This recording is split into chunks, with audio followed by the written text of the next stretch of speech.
చెన్నైలో మ్యాచ్ మొదలైంది. India batting ఎంత బాగుందంటే బ్రేకే లేనట్టు దూసుకెళ్ళింది. ఓపెనింగ్ నుంచే అటాకింగ్ మోడ్ ఆన్ చేసి పవర్ ప్లేలోనే బౌండరీల వర్షం కురిపించారు. మిడిల్ ఓవర్లలో కూడా రన్ రేట్ తగ్గలేదు.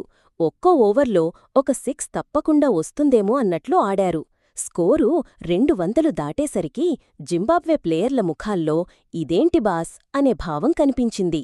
ఇండియా 256 పరుగులు చేసింది. టోర్నమెంట్లోనే చాలా బాగా ఆడారు. ఇప్పుడు జింబాబ్వే వంతు. మొదట బాగా ఆడిన బ్రియాన్ బెన్నెట్ బాగా పోరాడాడు. కాని మన బౌలర్లు మ్యాచ్ దాడిలో పెట్టారు. అర్ష్దీప్ సింగ్ వేసిన యార్కర్లు మ్యాచ్ను పూర్తిగా మనవైపు తిప్పేశాయి. వికెట్లు వరుసగా పడడంతో జింబాబ్వే ఒత్తిడిలోకి వెళ్ళిపోయింది. చివరికి జింబాబ్వే 184కే ఆగిపోయింది. ఇండియా 72 పరుగుల తేడాతో గెలిచింది.